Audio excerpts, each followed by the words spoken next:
Oh my god.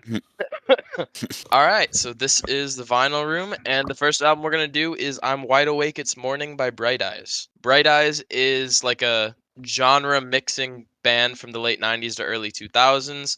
Primarily did traditional emo and alternative early on, but quickly transitioned into Indian folk as well. And this is their most commercially successful album. This sold over 600,000 in Illinois and peaked in the top 20 of both UK and American charts, and was named in the top 50 Rolling Stones album of the decade in the 2000s.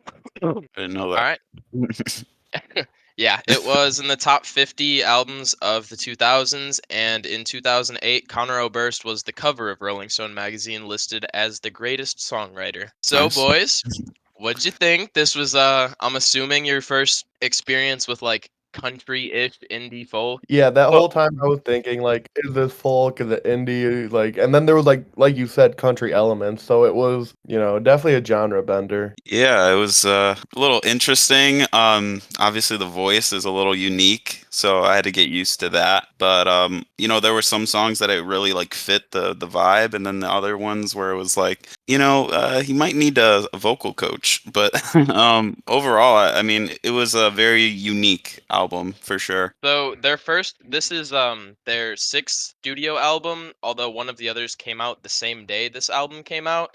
Their earlier work was definitely more traditional within rock, emo, and alternative subgenres, I guess. So like his really shaky, emotive voice, that's a lot more fitting in like a darker kind of atmosphere.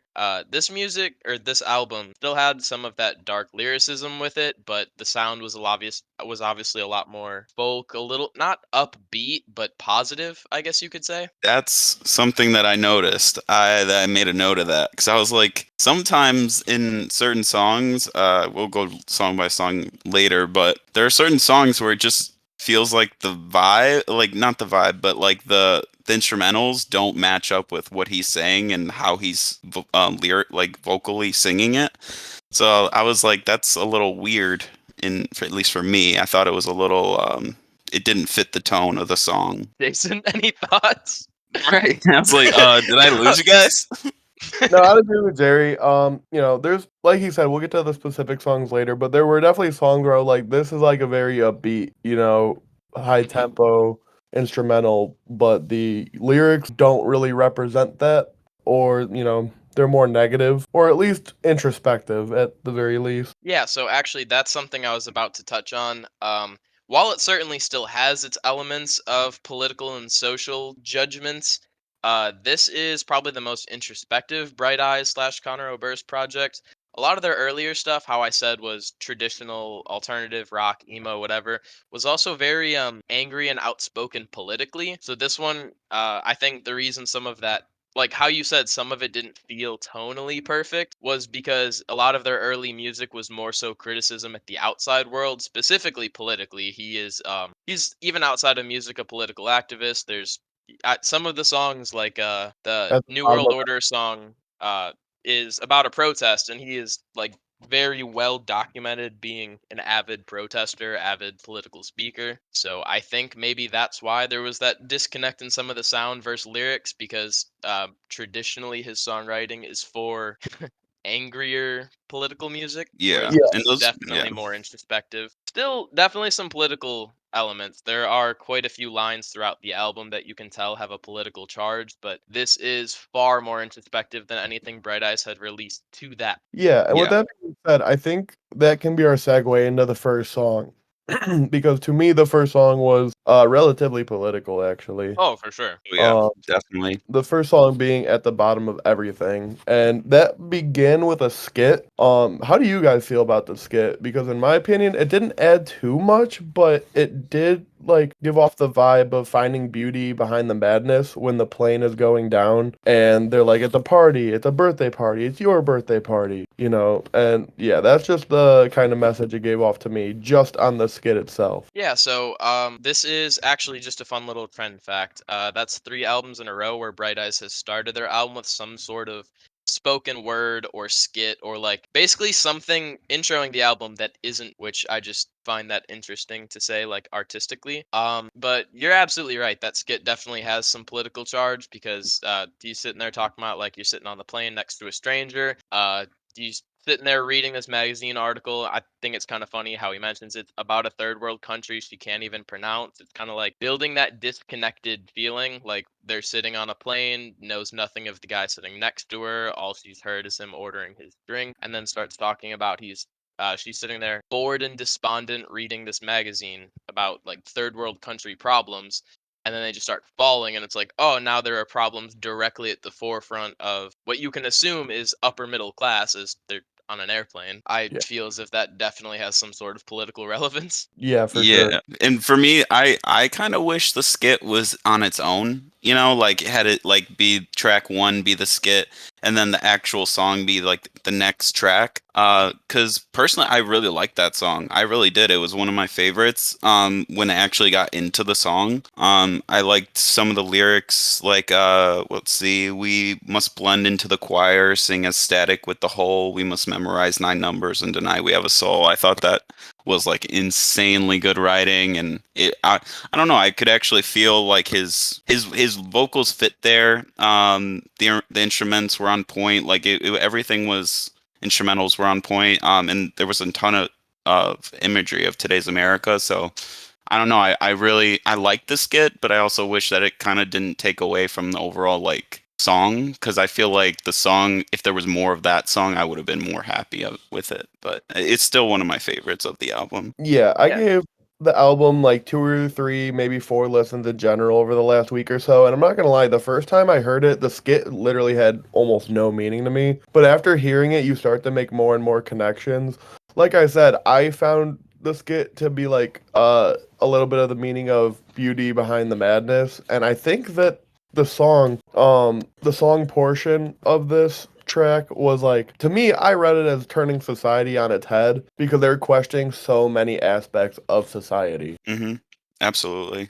To add on to the line that you had read, Jeremiah, the "we must memorize nine numbers and deny we have a soul." I actually had that one written down as well, and I really like the next line after it as well. Of in this endless race for property and privilege to be won, we must run, we must run, we must run. It's Hmm. very, very political, very introspective at the same time, though. It's kind of, I guess, more about society than it is about politics, which I find to be interesting. Yeah, Yeah. there was Um, another.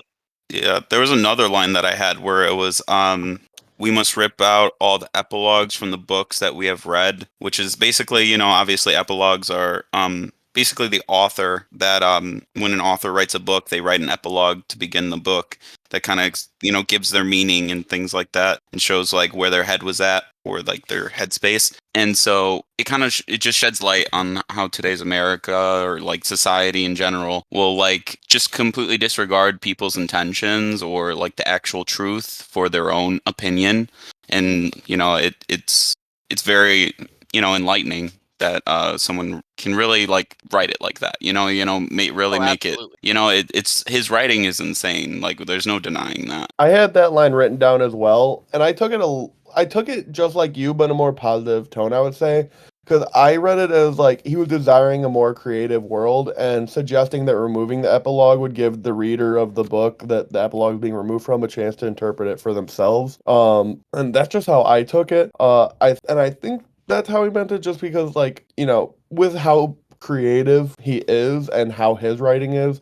I'm sure he can appreciate self-interpretation. Absolutely. And I think for as many flowers as there is to give for open to interpretation lyrics, I think another really strong point that there's a couple lines in this song of Conor Oberst's writing is how vivid some of the image. I really liked in so one of my favorite things as well about his writing is if you've noticed all of the songs have a song structure where sonically there's a chorus, but every time the chorus is written with different lyrics. I Hmm. think that's a really cool way to be able to still have more wordy writing while keeping like the melody of a traditional song because most of the songs on this album are very verse heavy. It's mostly Conor Definitely. Oberst writing wordy things, but I like how there's still a chorus melody where just some of the words will be changed from time to time. And in the repeating chorus on this one, the line, he says death will give us back to God, just like the setting the setting sun is returned to the lonesome ocean. I feel like when I heard that, I could just close my eyes and like perfectly see like a sunset just lowering itself into the ocean, and I feel as if that's another line with many interpretations. Yeah, Yeah. I agree. This is where I kind of disagree a little bit as far as like there being. I mean, there's a chorus melody, but in this whole album, there's no genuine hook. Like, there's no genuine like thing Yeah, to. that's what I'm saying. There's no Yeah. repeating chorus. It'll have the same Right. melody of a chorus, but the lyrics to it change pretty much every time. Yeah, or they're completely different. Like, you know what I mean? Like, I don't know. It's very non-traditional. It's not something that I particularly love, but again, it's not a deal breaker because the writing is so good. But it's So just this, my personal preference. yeah, that's understandable. It is different than normal traditional writing style, but I feel like that's kind of what can make Connor Oberst what he is. But I have a question. I wrote a line down, and I want to know how you guys interpreted it. And the line was, "Into the face of every criminal strapped firmly into a chair, we must stare." And I thought there was multiple ways to interpret this. Is he alluding to literal criminals and a literal electric chair? Is he referring to politicians? I That want to know I how you took guys that feel about it. as politicians, because he's very outspoken, like anarchy against Yeah. mostly right-wing politicians, especially holding chairs for their entire careers. The way I saw it is like this album came out in 2004, right around the time of the Iraq War, and if you're familiar with that at all, a lot of that war was televised. Like that was something just for entertainment. People were kind of tuning into. So I think what he meant there is like just everyday families were turning on their TV and staring at both politicians and soldiers being broadcasted to them as entertainment, just calling the politicians criminals, saying it's like a morally unjust war. We are here to steal oil from these people. Yeah. That's how I took that line. Yeah. I think it's a little bit of both. I think he's using it as a way for you to imagine what we're doing. As far as like what Tyler just said, watching politicians lie and scheme and just try and make money, because that was Dick Cheney's war. But I think it's also a little bit of what he was saying. When criminals are, in our political or not our political system, our judicial system, as far as how people are getting locked up, getting trialed, and unjustly prosecuted, and so we have to kind of just sit there and watch it happen with no power or any way to change it. So we must stare, we must stare, we must stare. Because that's kind of like his thing in this whole song. And he's telling us like we must talk in our every telephone, get eaten off every web, where he basically is talking about technology. And even back then, technology wasn't nearly as advanced as it is now, so I'm sure his it's actually he was pretty ahead of his time for that one. But he's kind of just telling us what's happening in like a lot of the immoral things that are happening in our society right now. So I think it's a little bit of both. Yeah, it's interesting you said that because I had that written down as well about the technology aspect that he was talking about with the web and the phone call and all that. Yep. It would be cool to ask people like him in 2022 what they think of the modern technology scape, because like this came out in 2004, which means it was written between, I don't know, let's say 2000 and 2004, just to give a big window. If you already had these criticisms of technology and the hold it has on people in society, what do you think of like modern social media, the like where it's come to? Terrible. I don't think he'd be very happy, to say No. the least. And I'm not sure if either of you are familiar. He still does make music. Actually, a year or two ago, he had a collaborative album with Phoebe Bridgers that came out. That was basically just indie folk. The sound was similar, more similar to this than like their rock music, but he is still involved in modern music production as well. Didn't know that. Yeah, he was one of the first big co-signs for Phoebe Bridgers, and they made a band together. And if you're familiar with her work at all, her huge song Moon Song is actually about Connor Oberst. All right, All right, let's go so to just the next one, right? overall thoughts on that song. I also agree it's a pretty strong one. I do agree. I think skits should always be a separate track, at least in the day of streaming, because like it's always good for a first listen or if you're listening to an album all the way through. But when you're just re-listening to something, obviously you don't want to listen to the skit every time, as like you've already soaked in that part of the story. So I do wish it was two separate tracks, but I would say that is one of the stronger tracks. Yeah, I'd agree. It's one of the better tracks on the project, in my opinion. And I actually usually agree with you about them being separate, but in this one, I like how it plays, like one plays into the other.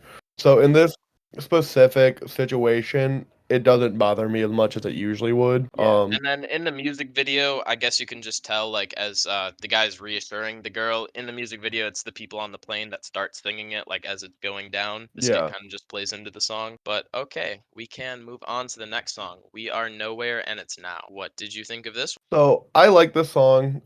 And there's a specific line I'd like to talk about. We can get to that later, though. What are your guys' thoughts on the song? I personally, I don't know. I musically, I thought it was okay. I thought it wasn't bad. But obviously, again, lyrically, it just stands out so much that you kind of have to like appreciate it and give it its credit.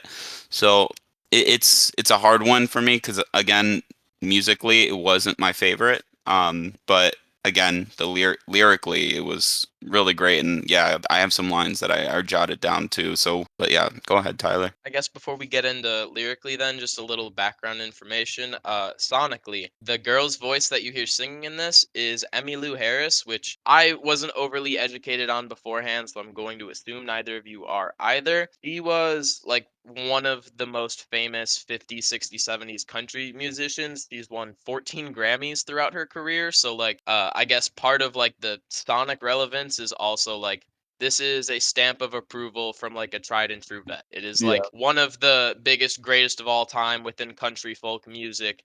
She's actually on two or three more songs on the album as well. But the girl's backing vocals that you hear harmonizing with Connor, which it's actually not really a harmonizing. It's almost like she's like a half second off that creates more of an echo effect when they're singing together rather than like a smooth mesh of their voices, which my interpretation of that is it's kind of to emphasize the lyrics a little bit more rather than create just like a sonic harmony.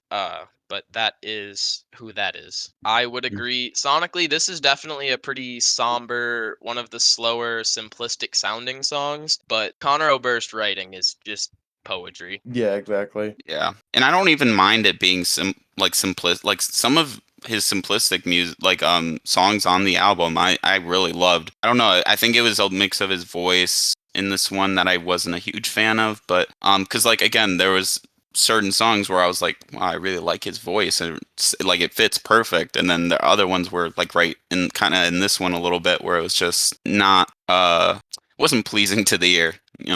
Yeah, there's something that's it's very clearly love or hate with Conor Oberst's voice. I find something about it being off kilter like that and like shaky and inconsistent that just demands my attention. Like I know he is not the most traditionally talented, if he applied to a music school as a singer, he would not get in. Yeah. But also he's like something about the way he writes and the way his voice doesn't sit perfectly with the track, it makes me so interested, so brought in. Like I want to hear what he has to say because it's different. I think Well, something about it being a little off kilter demands the audience's attention. yeah, I would say you can get away with having an average voice if you can be passionate with that voice. And his passion Totally. definitely There met is like anything Conor Oberst is, it's passionate. exactly.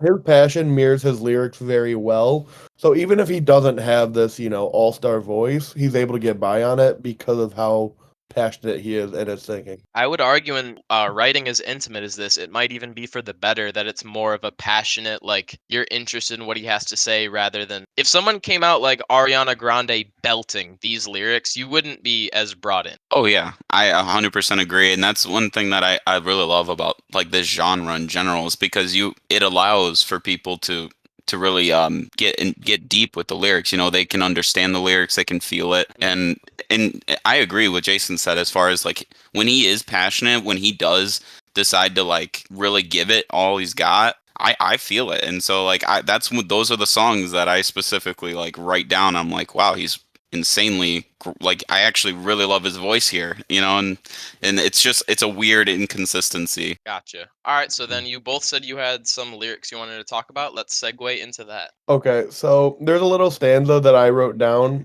and it connects to other things, but this specific stanza is the best representation of what I want to get to. He says, I've been sleeping so strange at night. Side effects they don't advertise. I've been sleeping so strange with a head full of pesticide. And I took this, he mentioned the side effects thing, which I took this almost in a literal sense. That this pesticide he's speaking of isn't actually pesticide, obviously, but I take it as either drugs or alcohol.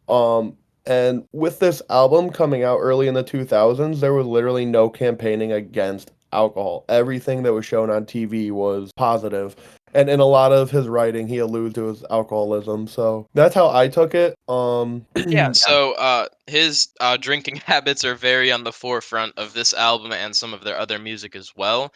Well I would documented. agree with that, but then also I know there's a couple lines throughout the album that's kind of critiquing big pharma, and obviously Yeah. in the early 2000s, mental health stigma was a little different. So I think I read somewhere, maybe on the Genius page, that was alluding to both the abuse of alcohol as well as early antidepressants. How a lot of people were like feeling lifeless as if they were losing their personality taking some of these drugs. So like the side effects they don't advertise is like people trying to better themselves and feeling like they're losing themselves more due to the medicine industry, I guess. Yeah, the sleeping portion is also interesting because he references his like sleepless nights often throughout this album. Yeah. I literally said this song was clearly about addiction or alcoholism.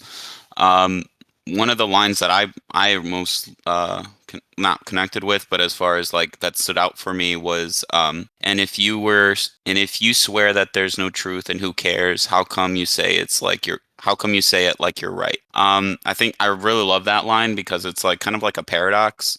He's giving us this picture of how people are drunk and they say things like there's no truth, there's no honesty anymore in the world, and they say it like so matter of fact, which is like an oxymoron almost. And they don't see the irony in their statements. So I don't know, when you're in the bar you hear that a lot, and I just thought it was such like a real thing to put into that song. Absolutely.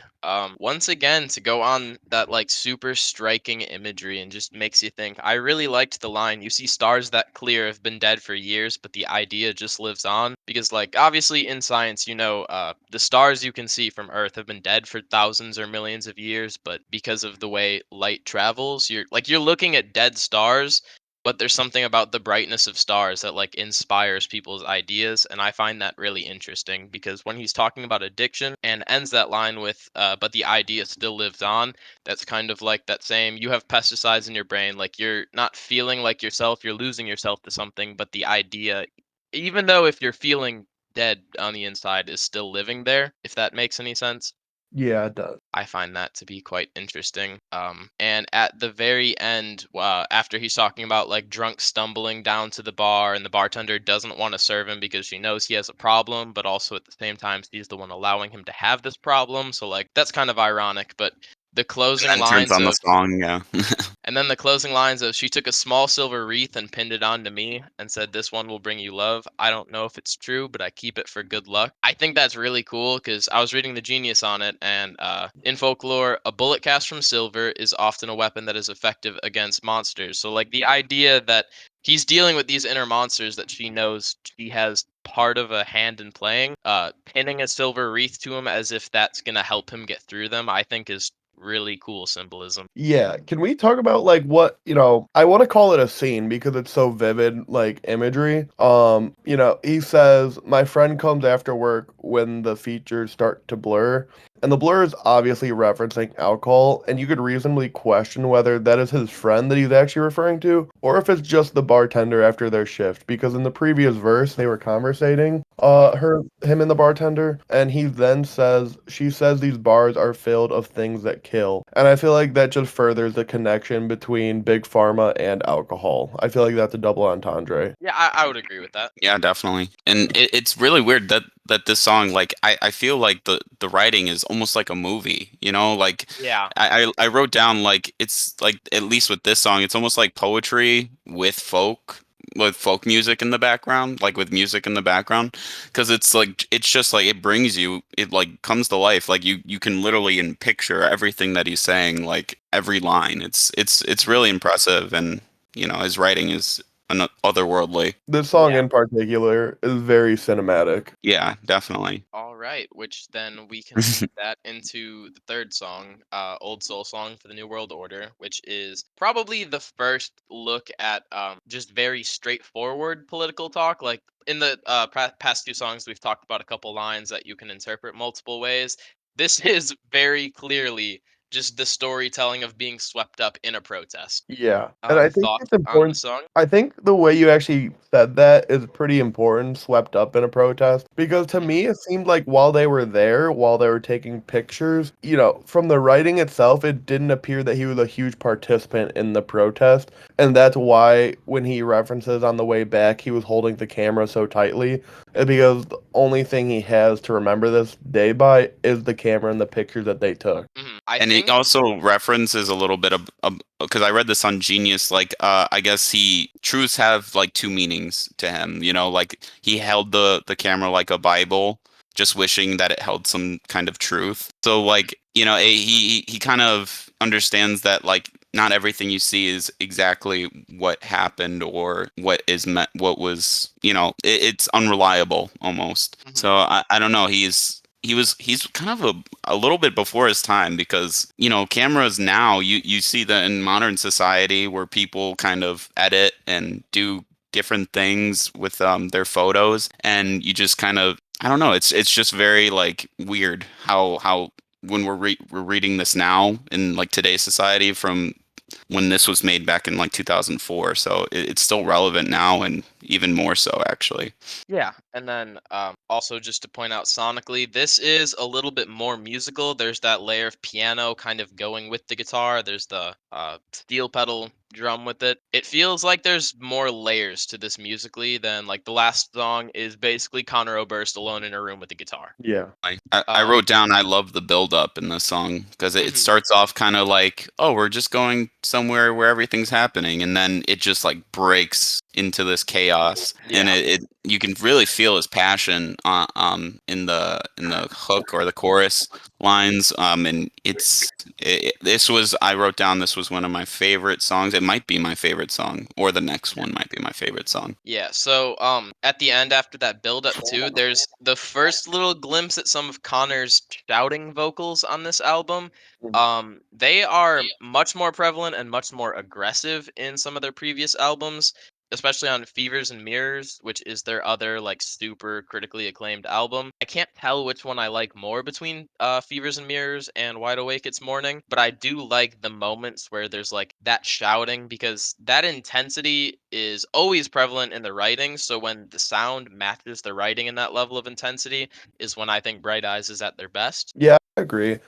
That's just another piece of what I was saying about, taking advantage of the passion you have if you don't have an elite voice. Mhm, And obviously on the, parts where he's being very vocal about it, that's what he's showing, in my opinion. mhm. All right, so Jerry, you said this is one of your favorite, if not your favorite, on the album. Jason, thoughts? Yeah, I really like the song. I would say it's one of the more simple songs in terms of writing. Hmm. Like it's very good imagery, but there's, not a ton of double entendres. There's not, this advanced wordplay. I think what he uh did so well on this was just the imagery of the event. It's almost like a memoir of his experiences at a protest and what he saw, which I thought was very cool. Then, to be quite literally the polar opposite of this song is the next one, Lua, which is about as simplistic sounding as it can get. It is, I think, five chords. It is just Connor and his guitar. It's a very simple, soft melody that's really just playing a backtrack to the words. It is basically a guy reading poetry to you, Yeah, and the passion and the buildup that comes at the last song is very quickly flipped into like not muttering but just very completely soft drained. storytelling, Mhm. absolutely. And Yeah, this song is fire. Lua, yeah, Lua is one of, if not my favorite Bright Eyes song, and this is commercially their second most successful. This and First Day of My Life are the two that were on the Billboard Top 100. And if you looked at any of the Spotify plays, I mean, this album came out before Spotify, and this song still has, I think, like 60-ish million, and First Day of My Life had almost 300 million. But these are the two, they all broke mainstream success as this album, sold 600,000 copies in America, but this is one of their biggest songs. Yeah. Yeah. To kind of go off what you were saying as far as like it being like simplistic, I loved it. Like, cause Hmm. it's polar opposite from the one that like you just said, like from Old Soul Song. But it's just I don't know, it's the tone of it. I wrote down here like it's almost like it needs to be played in the background of like a coming of age movie almost like or like some like emotional scene. I always do that with songs and I don't know like to kind of fit it where it would be placed in like a movie. And this is just I don't know, I just got great vibes from it and the again the lyrics the mask I polish in the evening by the morning looks like shit. It I don't know like the things like that. I don't know. It was just a great overall Yeah, sound so and writing. the story, I guess, if you take it its most simplistic, is two people struggling with addiction, wandering through late night New York City, bouncing from party to party, looking for something to do, looking for something to do, literally. Yeah. But the writing just so I had the mask I polished in the evening. By the morning looks like shit written down as well. I really like the double entendre of "But me, I'm not a gamble. You can count on me to split." Because, like, Yep. one, that is just a really powerful emotional vulnerability.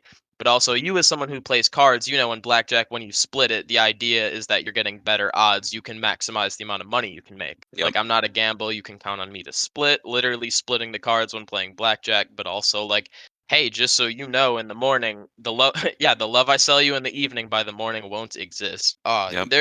There are so many just single quotable lines. We might die from medication, but we sure killed all the pain. Yep. Yep. I had that one written down too. I actually kept on with it, but what was normal in the evening by the morning seems insane. Mhm. Like I don't know. It's just it was line after line, banger after banger.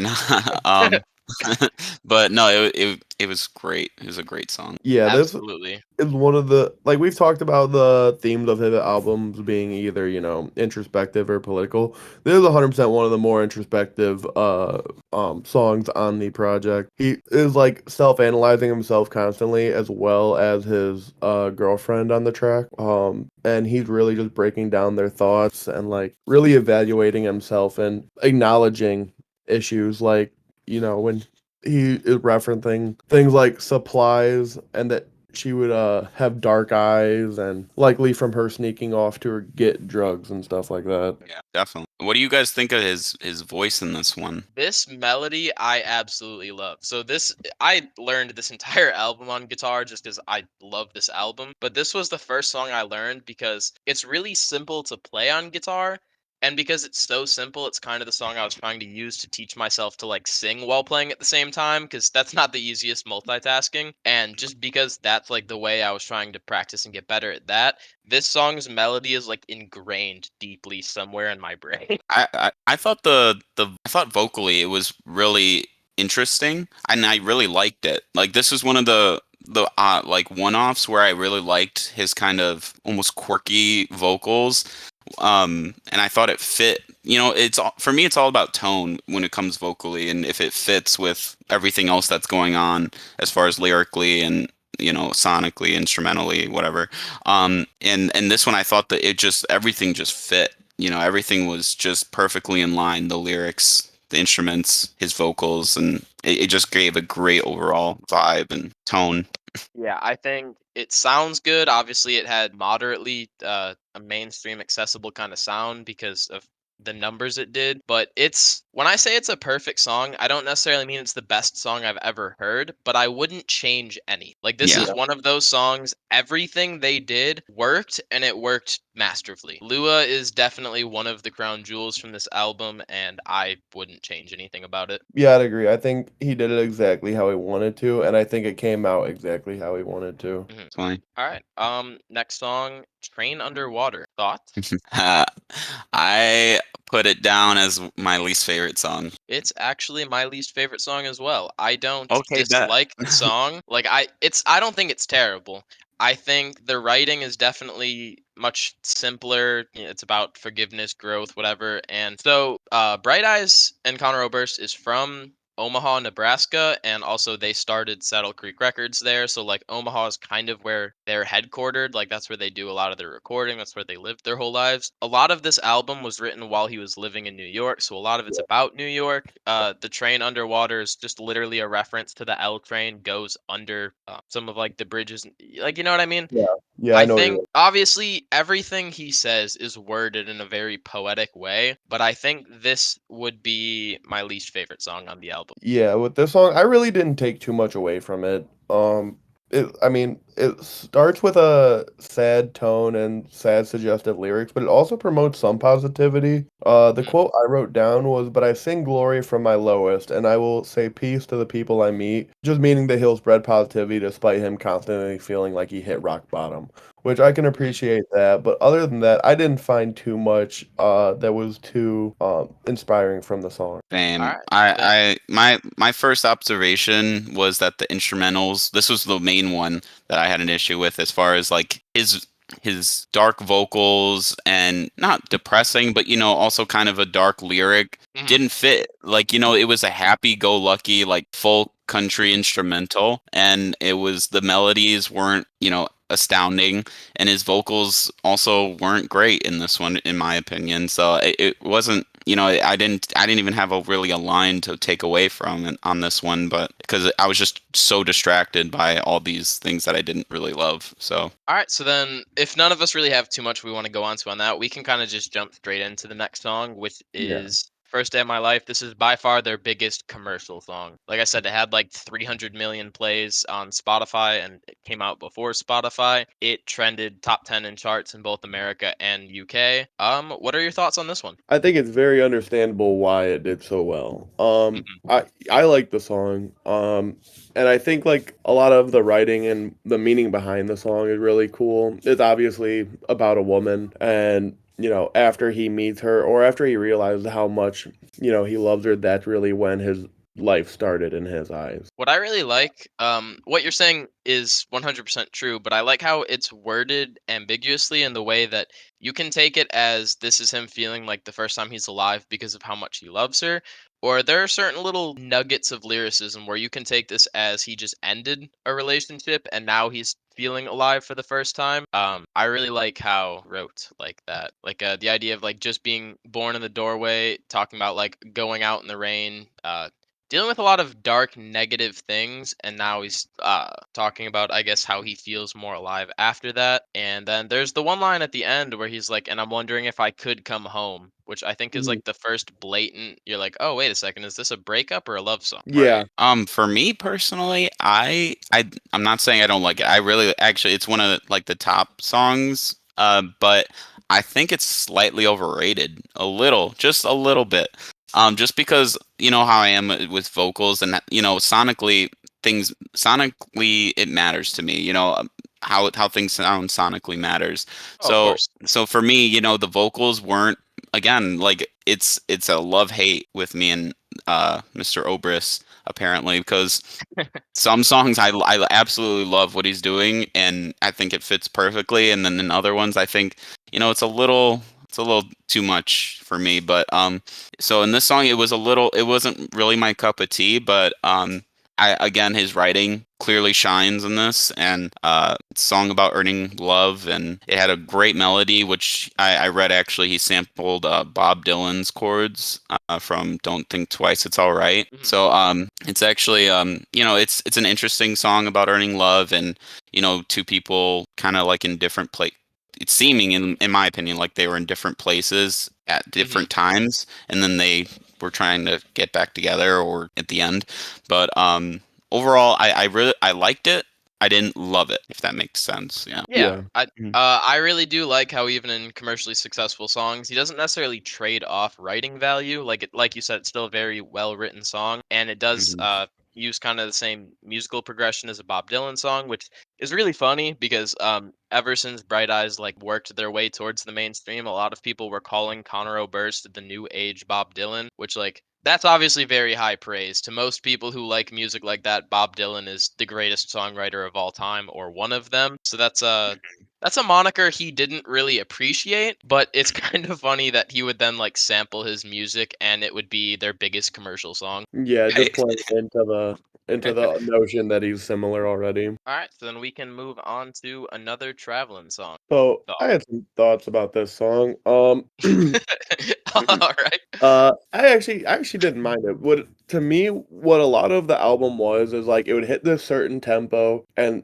it was a cap. They weren't going, there wasn't more upbeat, there wasn't more energized instrumentals, anything like that. And this song to me presented a much needed change of tempo because like while this style of music isn't always gonna be uh very upbeat and high tempo, I feel like if you have a whole album where it doesn't meet a certain mark, it just starts to get redundant. And I felt like this song gave a little bit of more energy to the entirety of the album. So actually, you pointing that out kind of made me think of something. Like it feels like he's kind of taking us on like a ride emotionally. Like we're up, we're down, we're up, we're down. And I didn't really realize that until I was like looking it over, and I was like, wait, Hmm. like some songs like like old song, and then you get Lua, and So, then yeah, and then after Lua you get Train Underwater, and then First Day of My Life, like the biggest commercial song, and then you get another traveling song. So I don't know. I think he's not really, if he meant to do that, that's pretty, genius. Yeah. But the song itself for me, it wasn't, I thought it was one of the bottom tier songs. I didn't hate it, but I wasn't in love. Again, I didn't really like it either, but it wasn't bad. It wasn't bad. Yeah, I think sonically this has probably the heaviest country rock influence. Like it's a mhm, very southern sounding. It's a lot more upbeat. The vocals are less fidgety, which that's gonna be once again love or hate as the rest of Conor Oberst's vocals. Because to me, I really like that off kilter, softer. Like I don't know, it feels like a really intimate form of presenting vocals. Whereas this is a much more confident, lively, energetic song. I wrote a couple lines. I really like the hunch over a typewriter, painting in a cave. mhm, Because I think especially if you are someone who likes writing, there's something that feels more organic about like writing like that. Like typing on a phone it doesn't feel quite the same as like putting pen to paper. Like those primitive types of writing feel more alive, and I really like that idea of being in the 2000s like hunched over a typewriter. I don't know, it builds a really strong scene of someone trying to write, dealing with writer's block, which obviously that's the big part of this song. It's also not one of my favorites. I don't It's not a song like I would skip. I don't think it's a terrible song or anything, but I think this isn't what I come to Bright Eyes for. Mm. What I wrote down for me, I said it had great direction in terms of instrumental. I loved the music. I liked how it sounded. I love that type of music, but for me, I thought the content overall was a little lackluster, at least when in comparison to his previous tracks and stuff, because like obviously we have just come from First Day of My Life, Lua, all Old Soul Song, like the songs as a whole previous to this one were talking about some really hard hitting societal issues, and in this one it was just I don't know, it felt like the content didn't fit for me at least. See, this one I took as another one where it's more interpersonal, where, Tyler talked about writer block, which I think that coincides with another huge theme that's presented throughout this album, and that's the sleepless nights. I think it's near the end of the song, there's a quote that goes, "Oh, and mornings at my window, she is sending me back to bed," which only furthers the, The fact that sleeplessness like again. you hear the Yeah. birds, like you see the sun coming up, and you're like, "Oh, bedtime." Yeah, Yeah. exactly. Which I think that can coincide with writer's block because once you're like, you get to a point in writing where you're like, I gotta get this done, and then, time flies and you have Yeah. nothing on the paper.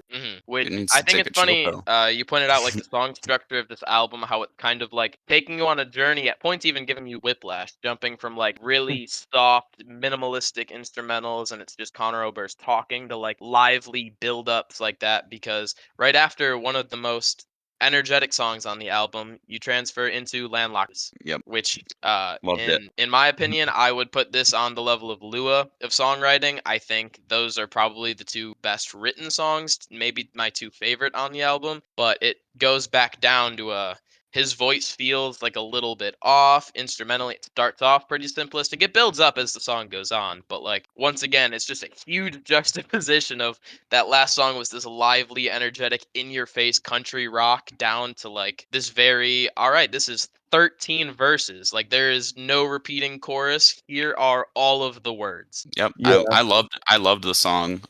Yeah, a song about ending from what I took from it was a song about ending an ending relationship where the speaker does not want to risk seeing them, so they kind of, and I really like the repetition. Well, I'll walk away, you walk away, and he'll kind of use it in different scenes, quote unquote, of the song, in a different way, and I don't know. I really like the writing. And just overall, the instruments were a little bit simple, but I really, again, I like simple if it fits, and Yeah. it definitely fit here, and it did build, and the tone of the song was exactly where it should have been. So I really liked it. Yeah, I do think it touches on yet again some themes from the entirety of the album. It's labeled as a chorus one, but it says I found a liquid cure for my landlocked blues. And I can't help but think that's about alcohol again. Definitely. So, that's just how I took it. Like, cause that, it's supposed to make you forget. And he's talking about his landlocked blues, which is obviously in reference to the ending relationship. Yeah, you said I oh, go oh, ahead. go ahead, go ahead. Mhm. You were talking, or you said it was on verse whatever, so I'm assuming you're on Genius right now. I think for as much as this does talk about both the end of a relationship and some of the looking at lone alcoholism, I would say one of the more in-your-face political songs, specifically verse 9 and 10. He's talking about making love on the living room floor with the noise of the in the background of a televised war, and in deafening pleasure. I thought I heard someone say, "If we walk away, they'll walk away." But greed is a bottomless pit, and our freedom's a joke. We're just taking a piss. That's very very in your face, like disapproval of the Iraq War. Yeah, Is there's no abstract there. Like, No. which uh, I think is really good because there are, even in this song, there's quite a few lines where like it's very vivid imagery, but it's left without an intentional meaning, so the listener can like create it for themselves. I think you need just as much of that as you need very detailed, passionate, like, we're being force fed video of war. Like we are watching people die on national TV, and like we need to be mad about that. I think the yeah, idea of in your face passion is just as important as very abstract thought provoking, and I Mhm. think this is one of the songs that balances those two very well. What a yeah, and crazy concept of just yeah. putting war on the TV. For real. And for to kind of add on a little bit, the line that I really stuck out for me was the future hangs over our heads and it moves with current events. He kind of compares the future as like from what I read, it's kind of like him comparing the future as a cloud or like weather, which apparently he does in other songs as well. Mhm. Not on this album, but it kind of just shows how like the future is changing, and in the where is it? It's just very cool imagery, and I don't know. It's very, Yeah, what's the word? Yeah. I like how it takes that same structure you're talking about, like the future hangs over our heads and moves with each current event. And then on the next verse, I wrote down the line, "And the moon's laying low in the sky, forcing everything metal to shine," because I feel like that's just another like strong piece of imagery. Like, oh, you can see the moonlight as you're walking downtown at night, and like little puddles on the ground or anything metal is like shining, you're seeing that reflection. I think that's a very pretty way to word like the scene of walking downtown at night. Yeah, he's really, he thinks another way. He's on another like level as far as when it comes to writing. Absolutely. And another line I had written down that I think resonates with everyone our age. The world's got me dizzy again. You'd think after 22 years I'd be used to the spins, but it only feels worse when I stay in one place, so I'm always pacing around or walking away. I feel like that's that kind of, you're still looking for your identity in your early 20s. Like the world feels so overwhelming. There's a million things going on around you and you're trying to figure out how you fit into that. I think he's taking something really detailed, like him talking about the war and his time in New York, and making it a general statement that everyone can see themselves in a little bit. And I think that's a testament to great writing. When you take something Definitely. very specific and then you make it something that everyone can identify in, I think that is some of the most accessible great writing. Yeah, exactly. That word accessible is really important there because a lot of people like to personalize every lyric and well, there's your in right there to personalize as if you're, in your young 20s still finding identity and the world is in this state. Also, just not it he doesn't feel human. To think that this came out when he was 22, which means this writing process was between 19 and 22 years old. That is ahead of his time. I was thinking exactly that when I read that line. Yeah, like what has he been through? Like Dude, like, who dude, hurt you are you? 19 years old. How are these like even thoughts you're producing? Right. What have you experienced? It's interesting. So, I would definitely argue that is one of, if not the strongest song on the album. Thought from you two? I would Uh, 100% agree. Yeah. yeah, I'd agree. Especially All right. writing wise. Even though there are simple aspects, it's still important to have that. Absolutely. So we can transition over to Poison Oak, the song right after. And I think this little run right here of like Landlocked Blues, Poison Oak, and then right before it obviously was Lua and First Day of My Life. That is just a writing masterclass. I agree. The Poison Oak I wrote down was one of my favorite songs as well. Mhm. Um, just how he's able to really put us in the middle of like this scene of him like reminiscing like his childhood, and it's so like broad that you can remember those times when you were a kid, playing and at least in the beginning. And then his friend, who I'm assuming, I shouldn't assume, but it seems like they have like some type of gender dysphoria, depression, drug addiction Yeah, as like so time goes on. to let you, I guess, just know about that, the background for this song, it is actually dedicated to his gay cousin who killed himself. Oh, He had killed okay. himself in his early to mid 20s, I believe. So like throughout their teenage years, they were still like doing drugs, drinking together. Like you can see it's someone that's clearly struggling with those things and has a strong personal relationship with Connor, but it's actually a family member who had killed himself. I think it's worth mentioning that he's alluded to death earlier in the album as well. Oh, Mm, Connor Oberst has very dark writing at times. There's a lot of this album alludes in some way to like loneliness, to death, to mortality, to the problems of man and war. Yeah.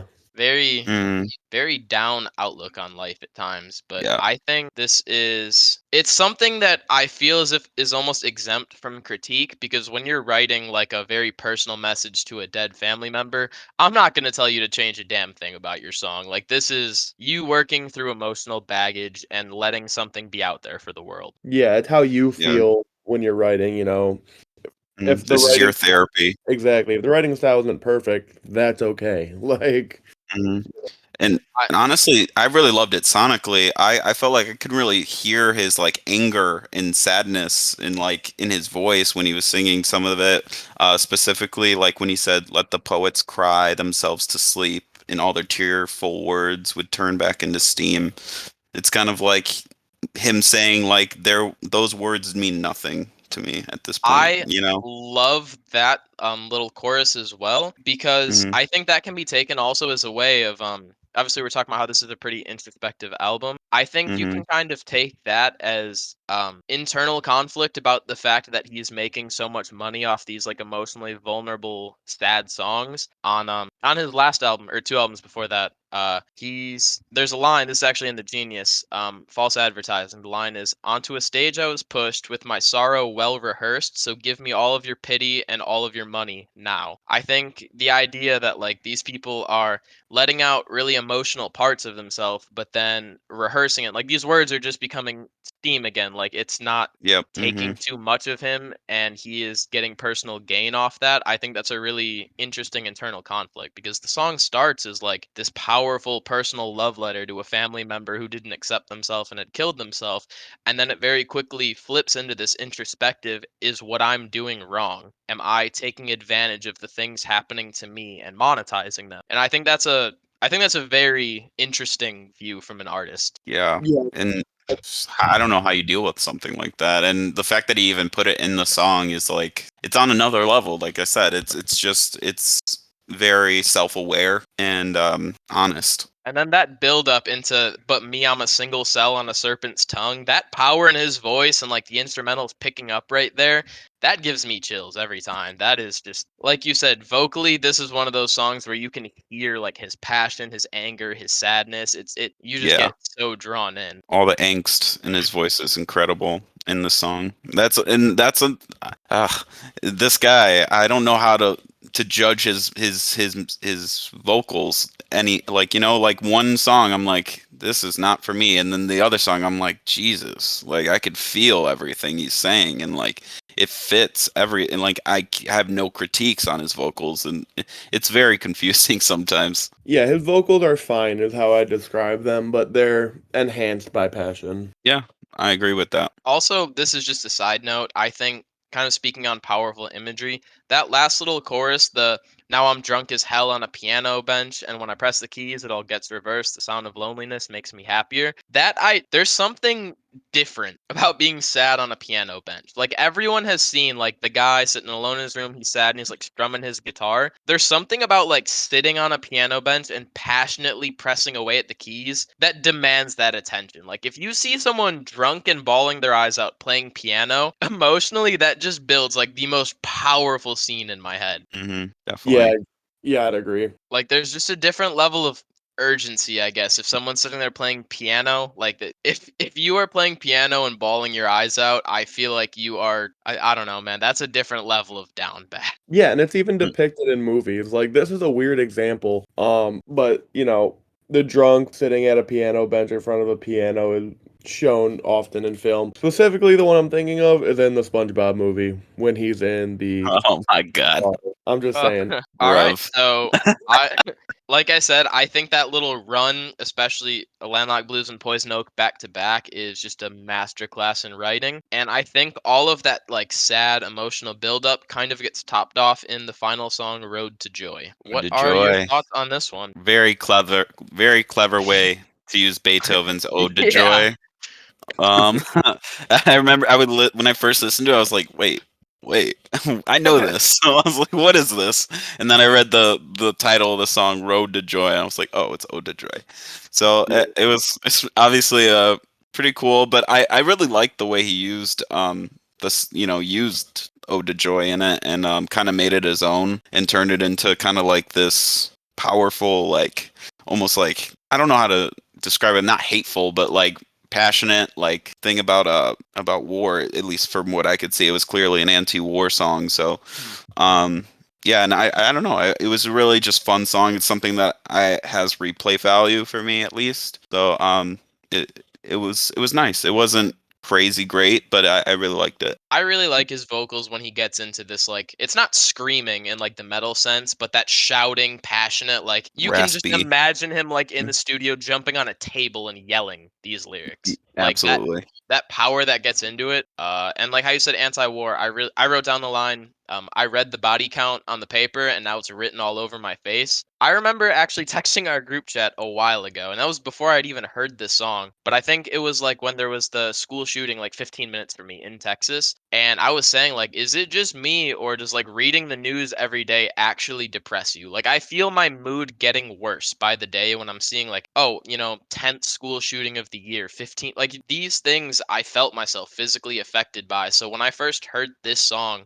or at least first paid attention to the lyrics and read that, something about that clicked with me so hard because I remember going out of my way to reach out to you guys like, dude, the news fucking depresses me. Yeah. Yeah, I remember when, the last shooting happened and you got a text saying I got a text from you saying exactly that. And while this song does talk about the themes of war, it also talks about, him being interpersonal again, which those are probably the two biggest themes on the album is interpersonal, like connecting that with addiction and things like that, of course, but also the civil injustices like that war. I wrote down a lyric here that stood out. No one ever plans to sleep out in the gutter. Sometimes that's just the most comfortable place. I think that just it's kind of like how we treat some of our soldiers that who came back from war, and who are dealing with depression, alcoholism, trauma, mental trauma, and so and there are just so many of them that are homeless and right now, and so I think he kind of just pointed that out in a really good in a really cool way, and I don't know, I really liked it. You retouched on that idea you were saying earlier about how ahead of his time it was with the I hope I don't sound too ungrateful what history gave modern man, a telephone to talk to strangers, machine guns and a camera lens. Like Hmm. this idea of how much he's talking about hating modern technology, what phones are doing, what cameras are doing to people is just so jarring to hear someone say in 2004 because now everyone in the world's walking around with, the entire world's information accessible at the tip of their fingers and everyone in the world's walking around with a camera lens, taking very falsified pictures for social media. Like he was already critiquing the way telephones were taking over people's lives in the early 2000s, and we're at a point where people are pretty much living for the camera. Like we Yeah. are Yeah. building this image that is very clearly disconnected from real life. But it's funny saying Yes. I hope I don't sound too ungrateful because like obviously modern technology brings a lot of good things, but also 100% you don't want to be grateful for it because you feel like it's ruining people's lives. Yeah. And Yeah.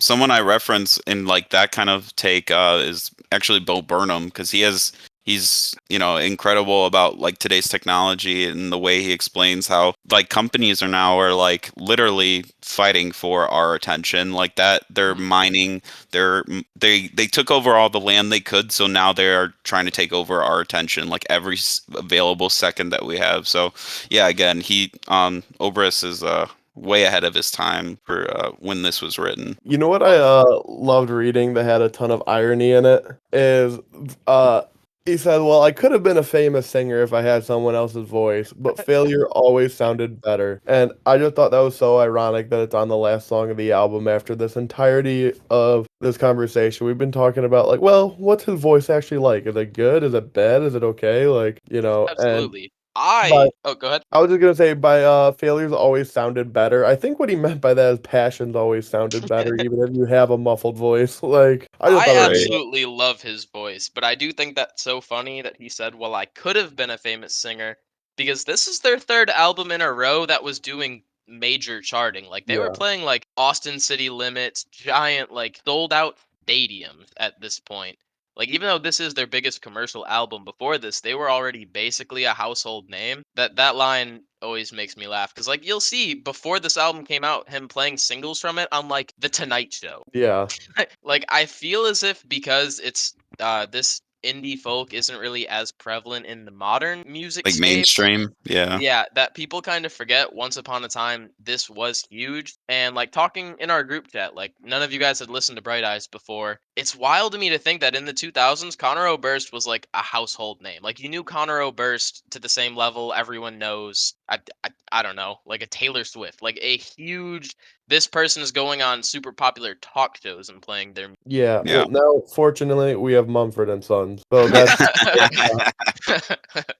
Well, All overall right. thoughts and ratings. Yeah, so that was the last song on the album. To me, I think it's no secret it was on the top 50 albums of the decade. It would probably be in my 10 to 20 most influential albums of my life because like I feel like it's opened my interest in other genres. It's just as someone who's studying English in college as well. Obviously, I have a very strong appreciation for good writing and I mean, we just spent the last 40 minutes talking about how different his brain works. To me, Yeah.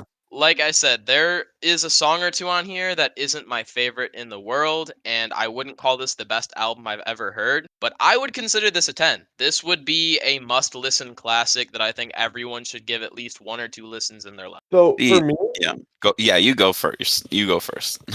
So for me, it's always hard to rate an album that's not in a genre I'm familiar with because you want to compare it to, its contemporaries opposed to, I'm not going to compare this to the most recent Drake album or, things of that Right. sort. And I'm not too familiar with its contemporaries. So I have to take it from just an art perspective. And artistically, it's elite. There's parts of it that I certainly don't love, of course. But overall, it's, fantastic writing throughout the entirety of the project. He gives a lot of passion in the vocals, which to me is super important. So I'd probably give it a 9. Okay. I was talking to Tyler about this. Um, this is probably because I'm pretty critical and I know how to rate things, like whether it be movies or anything, like just based off of like kind of like a template almost. And like this kind of breaks that because it's so like obviously what Tyler was saying, the writing is master class level, and but then again, like for me, for just in general, when I'm listening to albums or music, what's its replay value? I don't have, and I do rate that as pretty high, and on my like when I'm rating things. So, but there is music here that I would re-listen to or replay a lot. So, and I do love this genre of music because I don't mind simple music, singer-songwriter, folksy, country in general. So I don't know the topics, and just from us, I kind of just changed it honestly after we were just talking about it and everything. So I rated it an 8.8. So it just on the replay value, because honestly I had it at an 8, but I was like the writing's too good. The writing is way too good for me to not rate it higher than that. But I also didn't want to give it a 9 because a 9 is like insane to me. Like a 9 is like top level. Like, but also what Tyler was saying, I do agree. Everyone should listen to this song, to this album,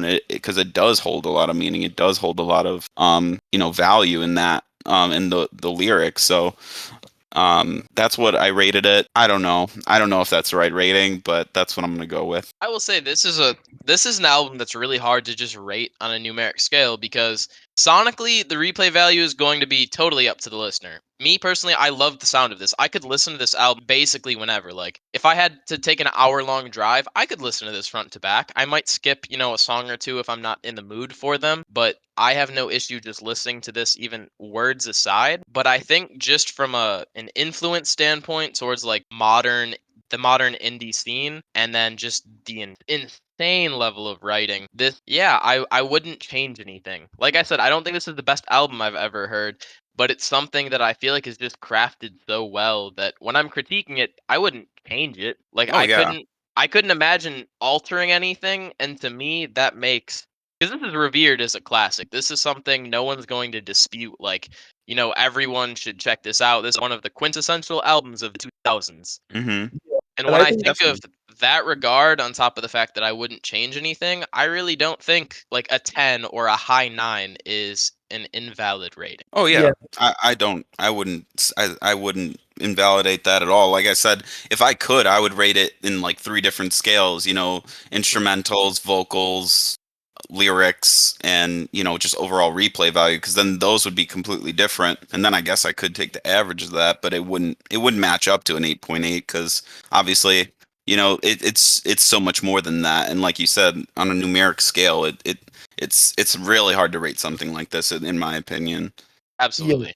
it's hard Mm. to rate something as a piece of music when you know it's like best observed by reading the lyrics with the music in the background. Like, with how well written it is. Poetry, yeah. Yeah, it's Oh yeah. basically a poem with music in the background, which, that's why to me I took it in that sense of just reading it as art, like poetry. And I think something Tyler said was key, and, something I want to touch on is that it's classic. And Jerry, is this your first time listening to this album?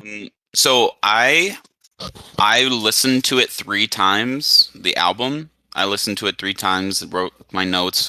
Gave it my first like listen. I didn't, look at the lyrics or anything. I just listened to it sonically, just how it sounded overall. And then my second listen, I listened to it with the lyrics. And then my third listen, I did it with, and then I went over the lyrics, listened to it not line by line, but like a lot of the lines, with Genius, to kind of Mm. like get some more perspective on like what some things might mean, or like what might be relevant to the writer, to Obrist. So Yeah, I wanted, because it's such a unique album. I really wanted to, dig deep and figure out like how I personally feel about it, So it's really hard because obviously, again, like you said, that it's poetry. It's literally poetry, and it's hard. Exactly what you said, actually. It's music. How do you rate something that's music, but it's almost like art, you know? It's meant to be read, yeah. Mm-hmm.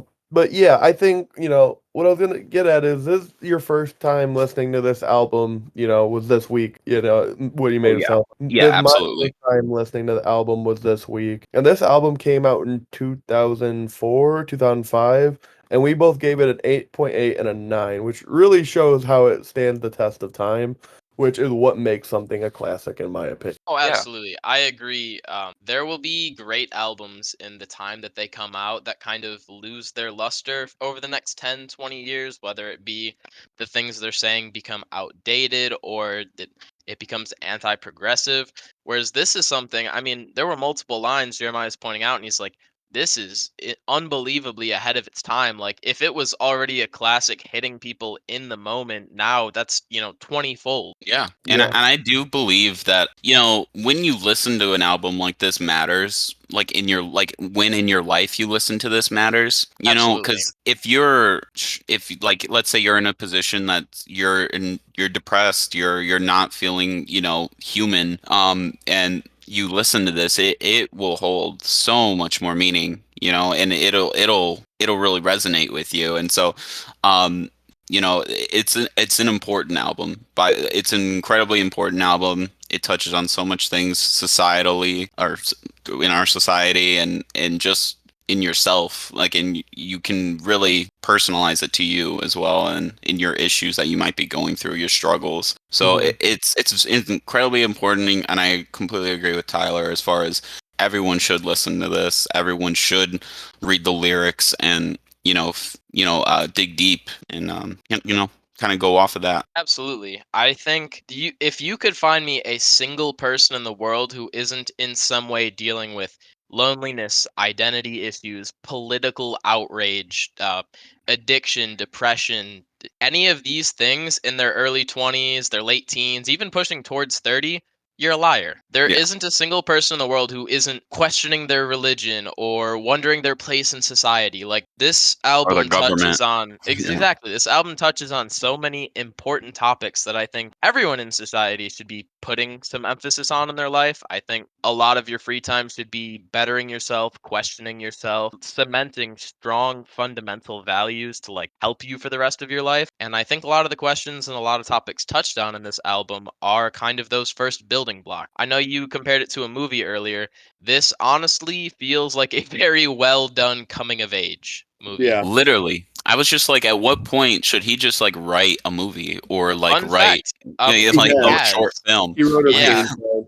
he oh, wrote a did he? screenplay. Yeah, so he has a couple punk albums, some emo albums, alternative, indie, folk. I think he's written a book and a screenplay as well. He is a very accomplished writer and pretty involved in like political discussion as well. So, Hmm. the genius that is just the lyricism of this album isn't the only part of his life that gets that kind of exploration. Yeah, Yeah. and it shouldn't be because he's an incredible writer, and Absolutely. yeah, I would love to see what kind of movie he puts together actually. So, I don't remember when that was made or when his screenplay was written, so I don't know if it's ever been picked up or if it's going to become something, but I know Connor Oberst wrote first. Jason, did you have any final thought? No, I think I got my piece out on what I think of it. Okay, it was in 2014 that he wrote a screenplay starring his supergroup Monsters of Folk, and the screen was an allegory about how the internet is destroying humanity. Yep, so I'm Bo rocking with Burnham, that. yeah. That's hilarious. Have you guys seen Bo Burnham's movie? That was fire. Yeah, yeah. You guys should watch that. It's basically about exactly that, and he actually adds music into it. So yeah, I wonder if that's probably Oprah's favorite movie out right now. All All right. right. Well, if those are our final thoughts on the album, we all gave a rating, gave it track by track, then I can turn off the recording and set this up for editing.